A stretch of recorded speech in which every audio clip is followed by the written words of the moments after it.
6:45 होने को हैं। अब हमारे किसान भाई सुने अपना कार्यक्रम किसान वाणी।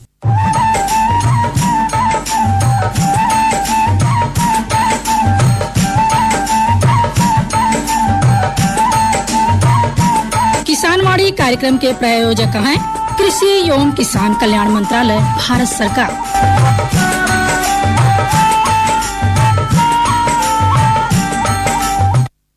अरे क्या कर रहा है? इधर इधर इधर हम बोल रहे हैं तेरे बीजू का।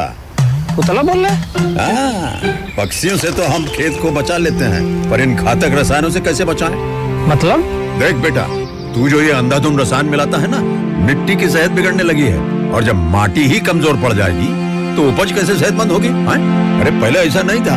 पूछना अपने बड़े बुजुर्गों से, कैसे फसल लहलहाती थी, शुद्धता झलकती थी। हाँ, माटी भी तंदुरुस्त और लोग भी। अब पहली वाली बात कहाँ? पर अब तो सभी डाले हैं। सब नहीं, आज भी लाखों जागरूक किसान परंपरागत विधि से फसल उगा रहे हैं। खर्चा कम और उपज की कीमत भी बेहतर पा रहे हैं। सच है? रे बेटे, एक्सपीरियंस से बता रहे हैं। धूप में बाल सफेद नहीं किए हैं।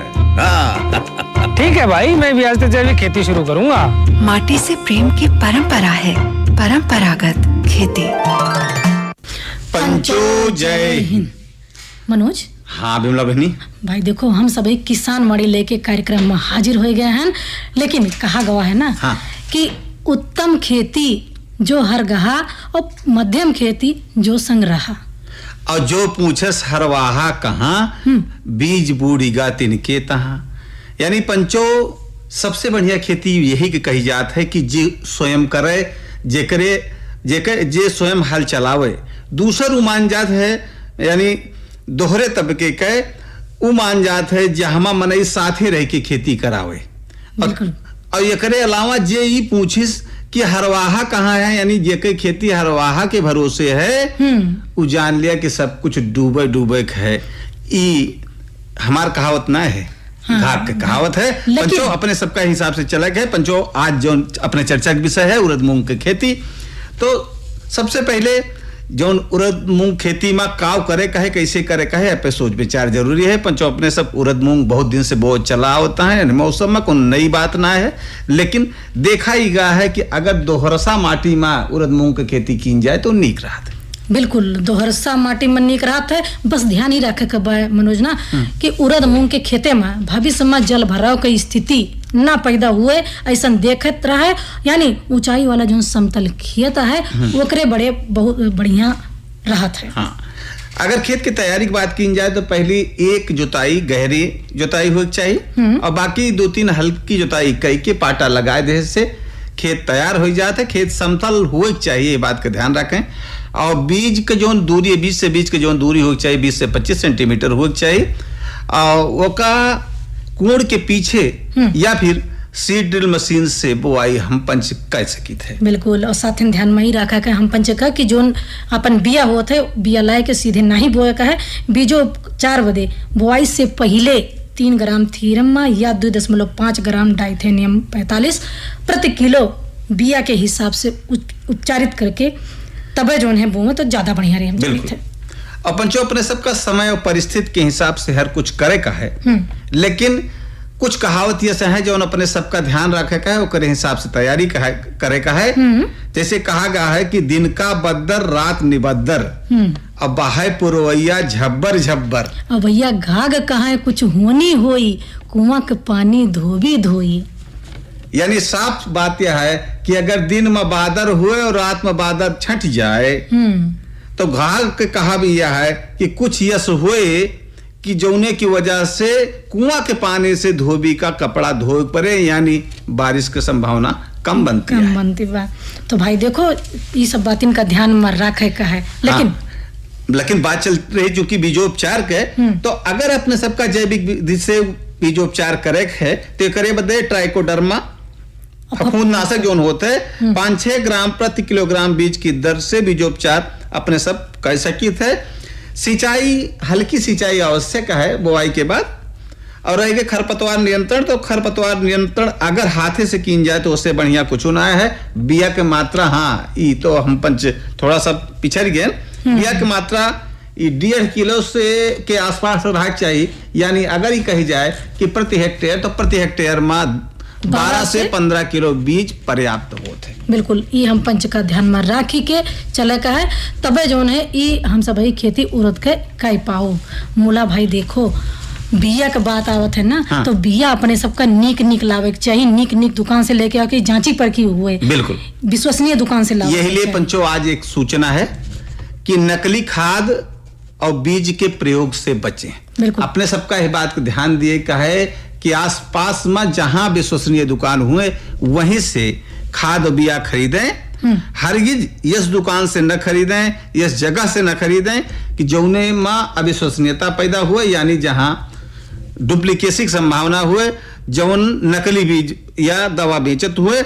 अगर अपने सबका कोनो सूचना इस तरह के मिलती है तो अपन तक सीमित रखे का है, वो के शिकायत करे का है। और शिकायत बड़े जौन टोल फ्री नंबर है 1800-180-1551, जौन की सुबह 6 बजे से लेके रात्रि 10 बजे तक खुला रहा था। यहाँ पर हम 55 शिकायत कैसे की थे एकरे अलावा। याद रखें, आपके सतर्कता ही आपके फसल के सुरक्षा बाटे। ज्यादा जानकारी बदे अपने जनपद के कृषि विभाग से संपर्क हमारे पंचे कर सकते हैं। बिल्कुल, लेकिन पंचो ई कुल आवश्यक बात कहीं है, सूचना दी नहीं गए, लेकिन एक जानकारी बढ़ावे में एक बात कहीं लेके हम पंचायत गए ही। बिल्कुल, अगर खेती पाती की जाए और पशुपालन के व्यवस्था है तो हम नीक से गुरु बछरू पाली। यही हमारे एक बात कहीं भी है कि पशुपालकों के लिए शासन की योजनाएं, और ये विषय पे बतावत हैं डॉक्टर अरुणेंद्र सचान, जो उनकी उप मुख्य पशु चिकित्सा अधिकारी राजकीय पशु चिकित्सालय सदर अयोध्या से हैं। अवन से बतवाती हैं पूनम वर्मा बनी। तो चलो ये नहीं से सुना जाए। चलो पंचों, खेती और पशुपालन दोनों एक दूसरे के पूरक है। हमरे किसान पंच के मुख्य व्यवसाय तो खेती किसानी ही है, लेकिन साथ ही अगर वे पशु पाले रहते हैं तो खेती के साथ ही उनके पशुपालन से भी आमदनी उनका मिला करत है और उनके आर्थिक स्थिति मजबूत होता है। साथ ही साथ हमें आगे बढ़ावे के ताई, हमरे विकास के ताई शासन की ओर से कोनो न कोनो योजना भी चलाई रहा है, जेके लाभ लेके हम सब है अच्छा आमदनी कमा सकी थे। कि पशुपालकों के लिए शासन की योजनाएं, यह बारे में जानकारी दे बदे हमारे स्टूडियो में आवा है डॉक्टर अरुणेंद्र सचान जी, जो उनकी उप मुख्य चिकित्सा अधिकारी हैं राजकीय पशु चिकित्सालय सदर अयोध्या से। तो डॉक्टर अरुणेंद्र सचान जी, सबसे पहले तो आपके स्वागत किए थे अपने स्टूडियो में, और वही के साथ जैसे कि आज हमारा विषय है कि पशुपालकों के लिए शासन की योजनाएं। तो भाई कौन सी ऐसी योजना है जेके लाभ हमारे किसान पंच ले सकते हैं? बहुत बहुत धन्यवाद। हमारे किसान भाइयों के लिए पशुपालन विभाग की तरफ से 2 तरह की पोषित योजनाएं चल रही हैं। एक हमारे राज्य सरकार द्वारा और दूसरा भारत सरकार और राज्य सरकार के संयुक्त प्रयास से चल रही है। मतलब राज्य सरकार अलग योजना चला रही है और भारत सरकार और राज्य सरकार मिलके और योजना दे रही है। तो एमन कौन ऐसा योजना है जिसके लाभ हमारे पशुपालक भैया लोग उठा सकते हैं? हमारी जो राज्य पोषित योजना है, जो इस समय वर्तमान में बहुत ही अच्छी योजना है और चल रही हैं, उनमें है पहली मुख्यमंत्री पशुपालन प्रोत्साहन योजना। जैसे प्रोत्साहन योजना में कैसे का सहायता दी जाते में? इस योजना का पहला उद्देश्य तो ये है कि जो हमारी स्वदेशी नस्ल की गाय हैं, जैसे साहीवाल, गिरी, थारपारकर, इनको हम कितना बढ़ावा दे सकें और इनके बढ़ावे के साथ साथ हम कितना अच्छा से अच्छा दूध और अधिक से अधिक दूध उत्पादन कर सकें। अच्छा, इस वजह से ये एक प्रोत्साहन रूप में जो ये योजना चलाई जा रही है। गाय पालन के लिए ही है कि बकरी अंतर्गत भैंस पालन भी कर सकते हैं? केवल गाय पालन के लिए। अच्छा, इसमें हम लोग क्या करते हैं कि अपने किसान भाइयों की घर जाकर सर्वे करते हैं। अगर उनके यहाँ हमारी स्वदेशी नस्ल की गाय यदि 10 लीटर 12 लीटर दूध उत्पादन दे रही है प्रतिदिन, अच्छा, तो हम लोग उसको प्रोत्साहित करने हेतु उसको 10,000 रुपया देते हैं। अच्छा, और मतलब ये 10,000 रुपए एक मुश्त में दिन जाता है कि एक मुफ्त में उसके अकाउंट में चला जाता है? अच्छा, इसका प्रॉपर जो है आवेदन होता है, सर्वे होता है। अच्छा, सर्वे के बाद एक चयन समिति होती है, वो चयन करती है, फिर इसके बाद जब उसका नाम आ जाता है तो सीधे खाते में पैसा चला जाता है। अच्छा, हाँ। मतलब कि एक लाभ ले के ताई आवेदन करे पड़े हमरे किसान पंच का। किसान भाइयों को आवेदन करना पड़ता है। हाँ। हमारे विभाग में अच्छा। या जिले में जो है मुख्य विकास अधिकारी कार्यालय में भी होता है। अच्छा। हाँ, और एक पोर्टल पे भी हमारा चलता है जिसमें नंद बाबा दुग्ध मिशन .up.gov.in में अच्छा। आप जाके डायरेक्ट भी आप आवेदन कर सकते हैं। अच्छा अच्छा जी, मतलब जन सेवा केंद्र में जाई के ये आवेदन कराई सकत है। बिल्कुल, बिल्कुल। ये अपने मोबाइल से जो जागरूक अपने किसान पंच है बिल्कुल वो घर में बैठ के कर हाँ, सकत कर है। सकते हैं, कर सकते अच्छा, हैं। तो यह आवेदन करे के ताई ये शर्त है कि गाय पालन किए हों और गाय जो है 10 लीटर के आसपास दूध देत हो। और स्वदेशी हो। अच्छा, देसी नस्ल के गाय हो। देसी नस्ल का हमारा अच्छा। बढ़ावा यही है कि हम स्वदेशी गाय को कैसे बढ़ावा दें। अच्छा। और दूध का उत्पादन कैसे बढ़ाएं। और हमारी जो है दूसरी योजना हमारी राज्य सरकार एक और चला रही है जो इस समय चल रही है अभी भी, और मिनी नंदनी कृषक समृद्धि योजना। अच्छा, हाँ, ये भी बहुत अच्छी योजना है। इसमें का कैसे मतलब एक चयन होते, कैसे एक लाभ पावा जा सकत है? इसका भी हमारा 2 ही उद्देश्य है। पहला तो ये जो हमारे किसान भाई हैं उनको आधुनिक यहाँ पे सबसे ज्यादा डिमांड में भी रहती हैं। एमन जो है कितना दूरी पे कैसे लगावे का हमरे पंचम का? इसमें अगर हमें लगाना है तो हमें 30x40 की दूरी पे लगाना चाहिए। और साथ ही साथ गुलदाउदी को हमारे ये सबसे सही और उपयुक्त समय है गुलदाउदी लगाने का, कटिंग तैयार करने का। कटिंग मुश्किल से अगर अब आज हम लगाते हैं तो 1 महीने बाद आपकी कटिंग पौधे का रूप ले लेती है और आप उसे आराम से लगा सकते हैं, चाहे आप गमले में लगाना चाहें, जमीन में लगाना चाहें, जहाँ आप लगाना चाहें उसे लगा सकते हैं। सावधानी का हमरे पंचम का बरता है। सावधानी के संग संग पहले इसमें मैं एक चीज और बताना चाहूंगी। इसमें 2 मेजर तरह की आपकी वैरायटियां होती हैं। अच्छा। एक होती है छुट्टे फूलों वाली, एक होती है कट फ्लावर वाली। कट फ्लावर जो डंडी नुमा गुलदस्ता बनाने के हाँ, लिए। गुलदस्ता बनाने के लिए। डंडी वाले की जो वैल्यू है, जो दाम है, वो मार्केट में आपको ज्यादा अच्छा मिलेगा। उसके बड़े फूल होते हैं। छुट्टे फूल वाले में होता है क्या, उसके छोटे फूल होते हैं, उसका दाम थोड़ा कम मिलता है डंडी नुमा के कम, अगर आप कंपैरिजन में देखें तो। सावधानी का बरता का है, एक लगावे से लेके तोड़े तक का। हाँ, सावधानी में हमें क्या करना है, ये बहुत ही मजबूत पौधे नहीं होते हैं तो हमें इसको सहारा देने की बहुत जरूरत पड़ती है। समय समय पे हमें इसे डंडियों के द्वारा सहारा देना पड़ता है। और साथ ही साथ मैंने जैसे पहले बताया कि अपने जहाँ भी आप लगा रहे हैं उसमें पानी नहीं रुकना चाहिए, नहीं तो सड़न और गलन की समस्या बहुत ज्यादा देखी जाती है।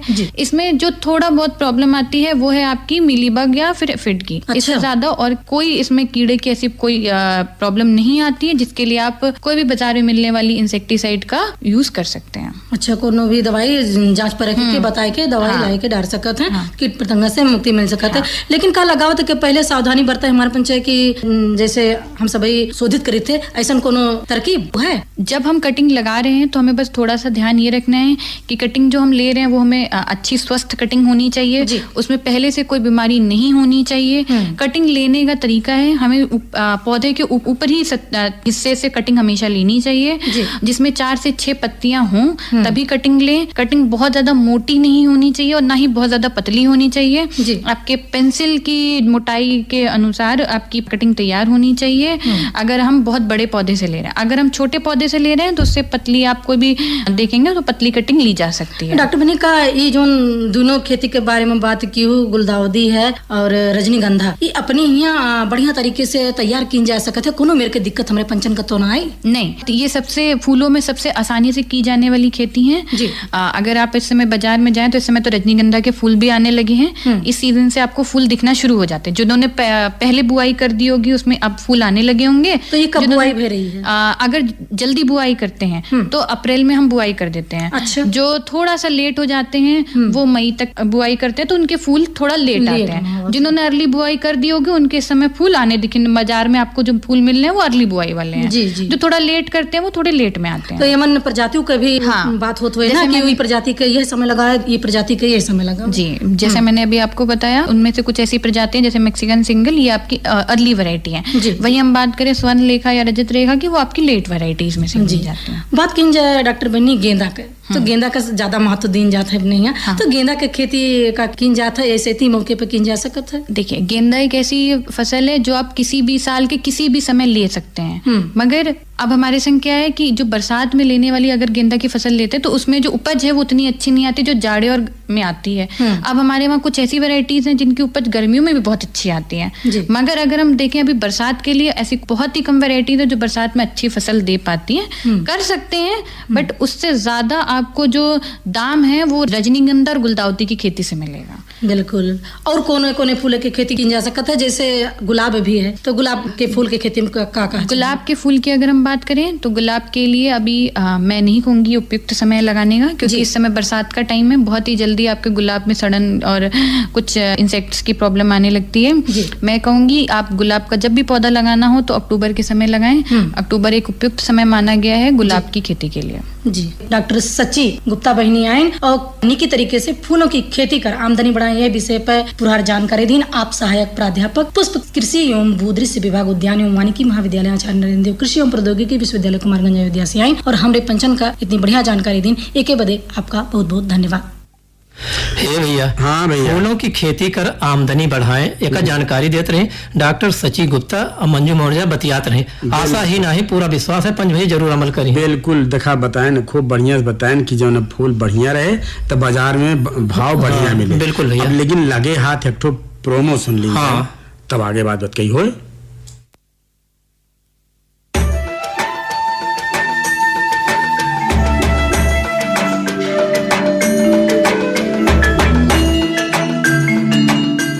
जो हरे भरे पेड़ और उन पर लगे गुच्छेदार फल, ये वास्तव में हमारे किसान भाइयों के आर्थिक और सामाजिक जीवन में सुख समृद्धि के रंग भरने की क्षमता रखते हैं। ऑयल पाम की खेती से किसान सामान्य फसलों की तुलना में कम लागत एवं मेहनत से अधिक आय प्राप्त कर सकते हैं। इसके माध्यम से किसान खाद्य तेलों का उत्पादन बढ़ाकर देश के विकास में अपनी भागीदारी सुनिश्चित कर सकते हैं। लेकिन ये सब कैसे संभव है, इसी के बारे में बताएंगे अपने किसानों को। ऑयल पाम एक बहुमुखी तेल है जिसके कई अलग अलग गुण और कार्य हैं जो इसे बेहद उपयोगी और व्यापक रूप से इस्तेमाल किया जाने वाला बनाते हैं। ऑयल पाम के फल से सबसे अधिक तेल प्राप्त होता है। प्रति हेक्टेयर 20 से 25 टन फलों की उपज देने वाले इसके पेड़ परिपक्व होने के बाद लगभग 30 साल तक फल देते रहते हैं। यही नहीं, इन पेड़ों के बीच अंतर्वर्ती फसलें उगाकर किसान दोहरी आय भी प्राप्त कर सकते हैं। इसके अतिरिक्त सरकार की ओर से भी इसकी खेती के लिए काफी सहायता उपलब्ध करवाई जाती है। भारत सरकार की ओर से 2021-22 में खाद्य तेलों पर राष्ट्रीय खाद्य तेल मिशन, तेल palm national mission on edible oils, oil palm NMEO-OP की शुरुआत की गई। इसके अंतर्गत किसानों को ऑयल पाम की पौध सामग्री, अंतर्वर्ती खेती एवं रखरखाव, ड्रिप सिंचाई, डीजल, बिजली, सोलर पंप सेट, बोरवेल, फल कटाई उपकरणों एवं पुराने पौधों की पुनः रोपाई के लिए सब्सिडी प्रदान की जाती है।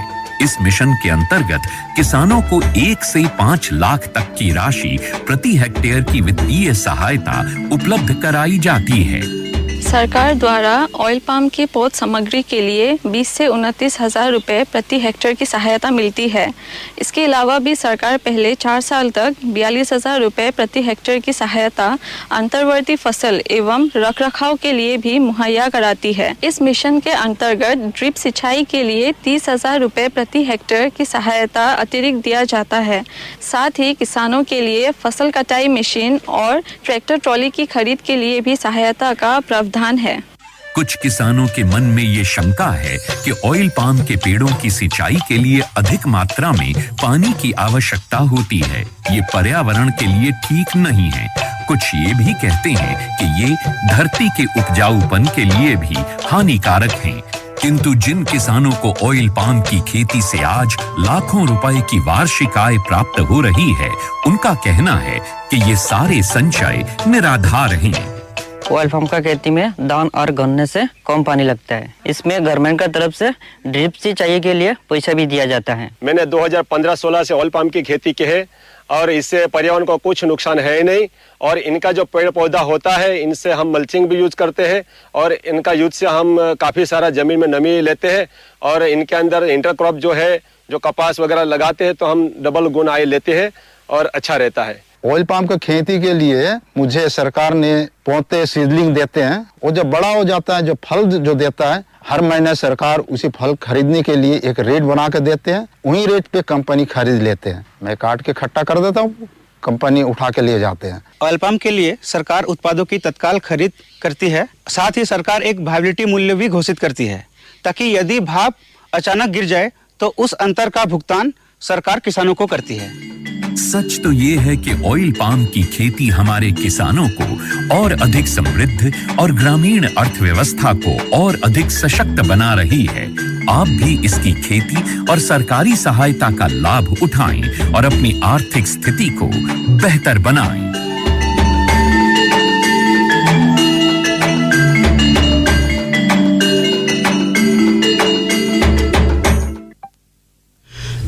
अरे भैया। हाँ गोवर्धन भैया सुन गए तो संदेश। अब एक ठो सूचना बाटे अपने किसान पंचन ताई तो बताए दी भैया ना। भैया देखा, हाँ बताए दो भैया। देखा किसान भाई बहनों ताई जो सूचना है, अगर कहाँ क्यों नकली बीज खाद या कीटनाशक बेचे के प्रयास करत हुए तो ओका हरगिज नजरअंदाज न करे भैया। बिल्कुल यह शिकायत जो है अपने टोल फ्री नंबर पे 1800-180 और 1551 यानी 1551 जरूर कह दीजिए। लेकिन प्रातः 6 बजे से रात्रि 10 बजे तक याद रखे है। आप सबकी सतर्कता तोहरे सबके फसल के सुरक्षा है। बिल्कुल सुरक्षा बहुत जरूरी है, किसान पंचन के लिए बहुत आवश्यक बात है। बिल्कुल भैया। अब भैया लगे हाथ आगे बढ़ा जाए फिर।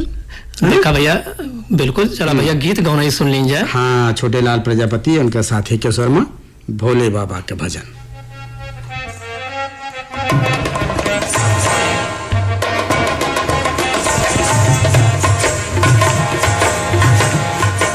चलत चलत मोरे पाँव थकल बा, चलत चलत मोरे पाँव थकल बा, आँख निहारत रहिया बतावा भोले बाबा, बतावा भोले बाबा, हम दर्शन देबा कहिया बतावा भोले बाबा, हमें दर्शन देबा कहिया बतावा भोले बाबा, हमें दर्शन देबा कहिया बतावा भोले बाबा।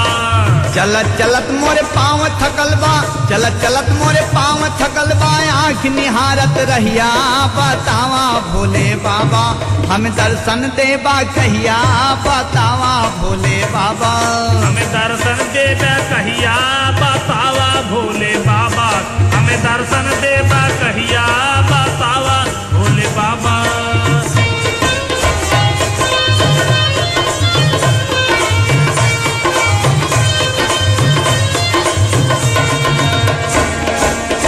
ऐसन बुझाला तोहरा ध्यान में बमनवा, ऐसन बुझाला तोहरा ध्यान में बमनवा, ऐसन बुझाला तोहरा ध्यान में बमनवा, नंदी बैले नाही तोहरो बसंगवा, नंदी बैले बाना तोहरो संगवा, नंदी बैले नाही तोहरो बसंगवा, ऐसन बुझाला तोहरा ध्यान में बमनवा, नंदी बैल नाही तोहरो बसंगवा, कैलाशे पे घूमत घूमत, कैलाशे पे घूमत घूमत भटक गया का रहिया बतावा भोले बाबा, हम दर्शन देबा कहिया बतावा भोले बाबा, हमें दर्शन देबा कहिया बतावा भोले बाबा, हमें दर्शन देबा कहिया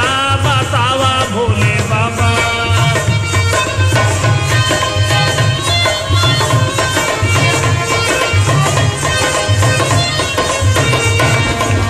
मस्ते तू भैला कहवा भंगिया के खाई के, मस्ते तू भैला कहवा भंगिया के खाई के, मस्ते तू भैला कहवा भंगिया के खाई के, सुधे बिसराया कहवा डमरू बजाई के, सुधे बिसराया कहवा डमरू बजाई के, सुधे बिसराया कहवा डमरू बजाई के, मस्त तू भैला कहवा भंगिया के खाई के, सुधे बिसराया कहवा डमरू बजाई के, बीच भंवर में बाबा हमरो बीच भंवर में बाबा हमरो डूब जात बा नैया बतावा भोले बाबा हम दर्शन देबा कहिया बतावा भोले बाबा हमें दर्शन देबा कहिया बतावा भोले बाबा हमें दर्शन देबा कहिया बतावा भोले बाबा।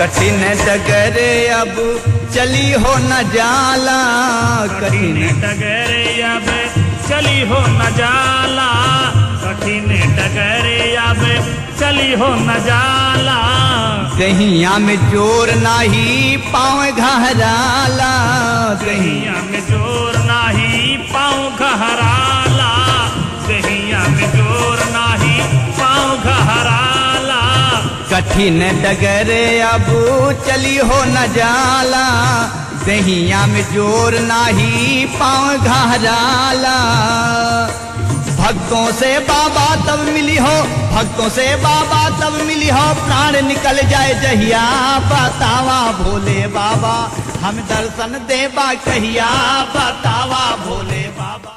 हे भैया। हाँ भैया। भैया एक ठे और सूचना लेके आवा है भैया जलवायु अनुकूलन और जैव विविधता संरक्षण पे है। इस संदेश यूनेस्को और आकाशवाणी के सहयोग से प्रस्तुत कीन गवा है। जलवायु का है एक हमें सबके परवाह कीन जात है कि ना कीन जात है जलवायु का होत है। हाँ भैया जलवायु उस सामान्य मौसम है जोन की हम जोन बा कौनो जगह पे लंबे समय तक लगभग 30 साल तक महसूस करी है। इस सूरज के रोशनी हवा जमीन समंदर और बर्फ से प्रभावित होता है। बिल्कुल ये वैज्ञानिक तमाम क्षेत्रों में जैसे भूगोल महासागर विज्ञान और मौसम विज्ञान से जुड़ी जानकारी एक साथ एक अध्ययन हो। हाँ यह होता है जलवायु ताकि हम ये समझ सके कि हमारे ग्रह कैसे काम करता है। लेकिन आज अपन जलवायु पहले से कहाँ ज्यादा तेजी से बदलता है। बिल्कुल बदलता है कि हमारा सबका अनुभव होत बाटे और लगे हाथ भैया देखो जनपद अयोध्या से बाजार भाव में चला भैया तो चाउर जो है 3120 रुपया प्रति क्विंटल और गेहूं दड़ा 2500 रुपया मक्का पीली 2410 रुपया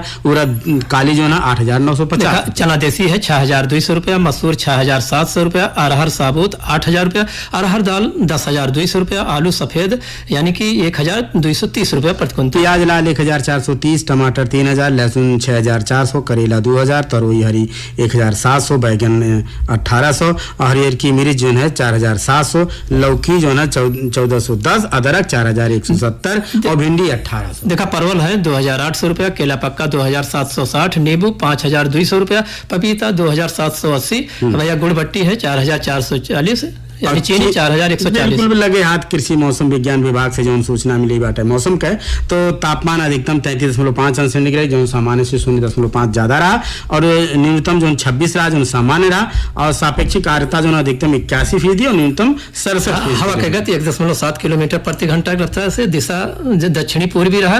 देखा आगामी 24 घंटा के बारे में यह अनुमान है हल्के से मध्यम बादल छाए रहे कहाँ कहाँ हल्की वर्षा हो के संभावना है और जो हल्की से मध्यम वर्षा हो सकता है। बिल्कुल भैया लगे हाथ बंचे अब काल का कार्यक्रम सुनिए कि मैं प्रगतिशील किसान जो मंजीत कुमार सिंह हैं और इनसे आलोक कुमार भैया बात करिए और ये तो काल हुए अब मौसम का हाथ बाटा कि हमें सबका इजाजत घड़ी तनिक कसर नहीं छोड़ना यही साथ है हरि भैया और गोवर्धन भैया का अनुमति दो। जय हिंद। हर जोखिम से निकल कर फसल आए सुरक्षित हो जाए फसल बीमा से हर किसान अब आत्मनिर्भर हो जाए। संकट के समय प्रधानमंत्री फसल बीमा योजना किसानों के लिए वरदान है। अब सूखा पड़े या बाढ़ आ जाए कोई डर नहीं, अब ओले पड़े या कीट पतंगे फसल खा जाए कोई फिक्र नहीं, क्योंकि हमने लिया है प्रधानमंत्री फसल बीमा। बुआई से फसल कटाई तक हर जोखिम का दावा, न्यूनतम प्रीमियम पर अधिकतम भुगतान का वादा। योजना से हर साल जुड़ रहे हैं 5 करोड़ से ज्यादा किसान। अब आपकी है बारी। नजदीकी कृषि कार्यालय, सहकारी समिति, बैंक शाखा, अधिकृत बीमा कंपनी या जन सेवा केंद्र में स्वेच्छा से करा सकते हैं पंजीकरण। फसल बीमा पोर्टल या फसल बीमा ऐप द्वारा भी कराया जा सकता है पंजीकरण। प्रधानमंत्री फसल बीमा योजना, आपकी फसलों का संपूर्ण सुरक्षा कवच। कृषि एवं किसान कल्याण मंत्रालय, भारत सरकार।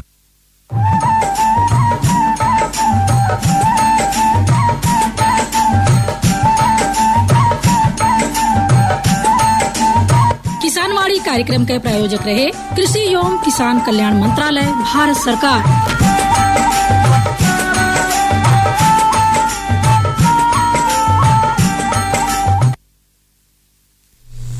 अभी आप सुन रहे थे प्रायोजित कार्यक्रम किसान वाणी। आकाशवाणी का ये अयोध्या केंद्र है 101.9 मेगाहर्ट्ज FM बैंड पर।